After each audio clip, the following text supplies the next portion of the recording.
What's up, everyone?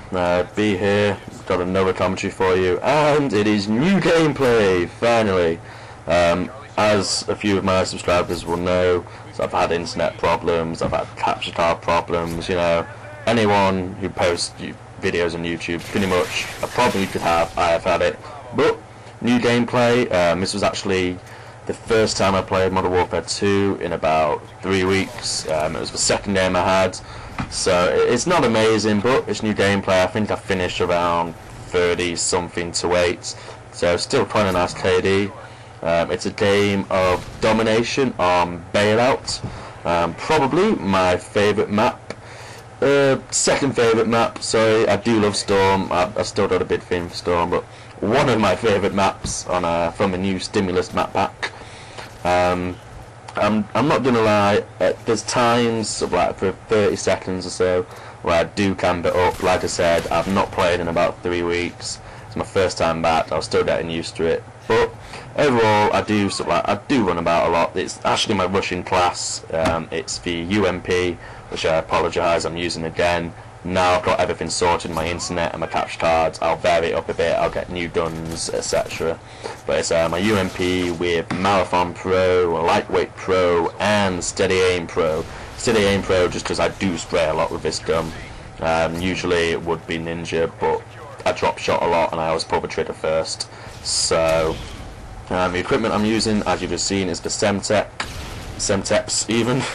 A lot better than the frag grenades. I'd recommend it any day over the frag. The frag in Modern Warfare 2 compared to, even though it wasn't made by Infinity Ward, World at War, and COD 4 is just atrocious. It's all about the Semtex in this game. The secondary I'm using, I have completely forgotten the name of, so I apologise for that. But I've never really used it before. Today was the first time I've used it. I'm usually a big fan of the Spaz of AA-12. I've got to admit, I enjoy it. It's quite a nice gun. I think it's the Striker. Could be completely wrong. I apologise if I am. As I said, I've not played the game for a few weeks even. So I'm not entirely sure. I've varied up my kill streak setup for you today. I've gone for the 5-7-9. Again, one of my favourites. So I don't play the 3-5-7. This is generally what I play for. Even though the chopper gun and the Ace and 130 I do think are amazing kill streaks, I don't like kill streaks where I've got to sit in them and I don't get to run about. It's just not entertaining. I prefer to have something which I can press a button, call them in, they do their own business, and I can still run around and have fun. What I tend to do in this map is hide behind crates, behind walls, etc. This particular spot I'm jumping up into at the moment is one of my favourite spots on top of this bin, particularly when you capture A and B in domination, because you can just spawn camp the hell out of them in C. They will respawn in front of you, to the left there, down the corridor, and below. So generally, if you're lucky, if you've got another teammate up there with you, you can just pick them off and get a nice little kill streak going. The one thing which I would say about this map is do not go into the middle. It reminds me a lot of Block from COD 4. So like you've got all these buildings, people are going to be sniping in them, whether it's with a snipe or a burst rifle or just an extremely accurate assault rifle such as the ACR. They're going to be in the windows, as you'll see on a couple of occasions in this game today. I just sit myself in a window and I get 4 or 5 kills just from picking people off. Just because if you run out in the open, there's going to be people in those buildings, there's going to be people in those windows, and you will die.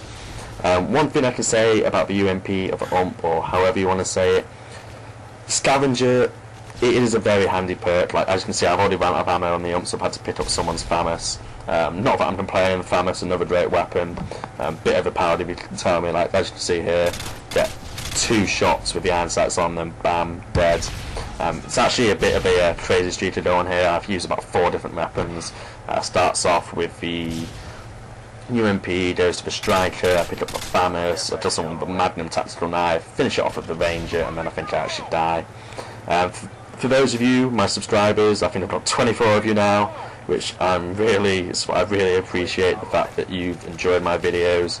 I have a feeling most of you are here for my booster videos, and I'll be releasing more of those soon.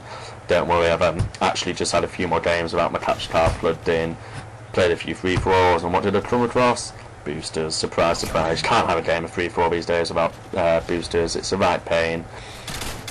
But saying that, Modern Warfare 2, it still does it for me. I do own Battlefield Bad Company, and I do think it's a great game. If you want something a bit different from Modern Warfare, I do recommend it, although it does have its weaknesses, just as Modern Warfare 2 does. The respawn system, just like I misnamed it, isn't perfect. On the general sort of like two-side games like this, where you've got one side sort of capturing flags and the other side trying to capture the flags, it's okay, it's not too bad. But then there's also squad-based games, a bit like in the Halo series, where you can get 3 or 4 teams, sort of like, for example, obviously they're probably called Alpha, Beta, Charlie, that kind of thing. But let's just call them red, blue, green for this. So like, you have the red, blue, green teams, and you just respawn all over the place. And like in this game, you can respawn next to your teammates. So you respawn next to your teammates, they're being shot at, they die, you die. So it can be just as frustrating at times, particularly because it rewards the players that play more. It's not like this where you prestige, or as far as I know you don't prestige and then drop back down. Once you've earned a weapon or a perk or an attachment, you keep that weapon or attachment. So the people who have played the game more often do generally dominate you. So the first few games are awful, but it is still a fun game. So like for anyone who wants a bit of sort of like something a bit different, something to vary up the old Modern Warfare 2, I do recommend it. It is an enjoyable game. I only rented it, I've not bought it myself yet, but I think it's something I will be doing soon. I intend on investing on a headset for starters, just to see what all this hype is about, with all sort of like the listening in, see if it's actually worth it. I'm a student, I'm at university, I've returned now, so I'll be getting lots of more gameplays, and I get my student loan through in 5 days time actually, so I'll have a bit of spare cash to burn, even though I shouldn't really, so I've got my rent to pay, etc. I'll buy myself a headset, and I'll probably buy myself Battlefield as well, and I'll just see how it goes.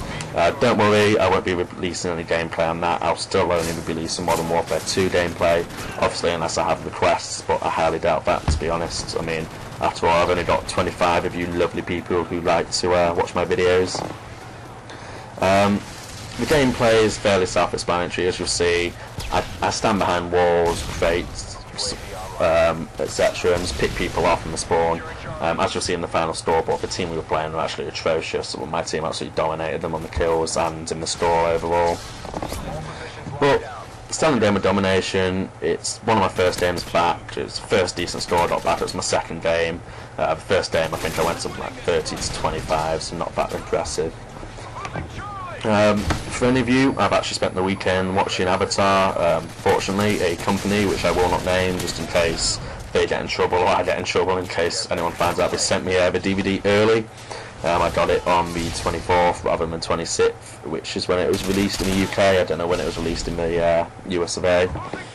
And for anyone who's not seen it, buy it, man, it's amazing. I know in certain stores such as Tesco they're selling it for as cheap as £7. Like for £7 it is an amazing movie. I admit it's not as great as it was within the cinema of the whole 3D experience, but still a great film. The storyline is absolutely magnificent.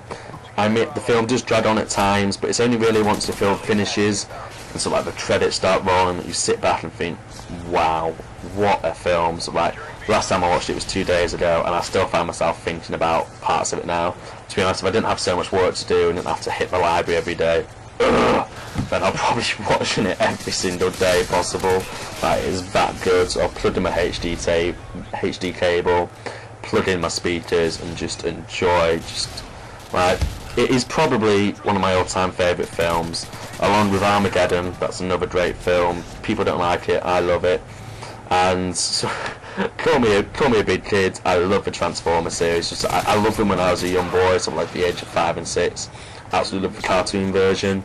I mean, I'm 20 now, and I still love the movies. It's a great movie. So like, I'm a big fan of sort of like Spielberg and all his films. It's one of the things I've always wanted to become an actor, but I'm not gonna lie, I'm a shocking actor. I can't keep a straight face at serious scenes. Like, I can't even keep a straight face when doing this commentary. I always give myself a little giggle, just like, this is really weird. I'm talking to myself, or I'm talking to a laptop. But yep, thank you very much for tuning in. I'm back at university. I've got my Dazzle capture card. I've got internet. Plenty more gameplay coming. I finish. Let's have a look. I'll tell you in a minute. Drum roll, please. It is 38 to 8. Thank you for tuning in. This is B signing out.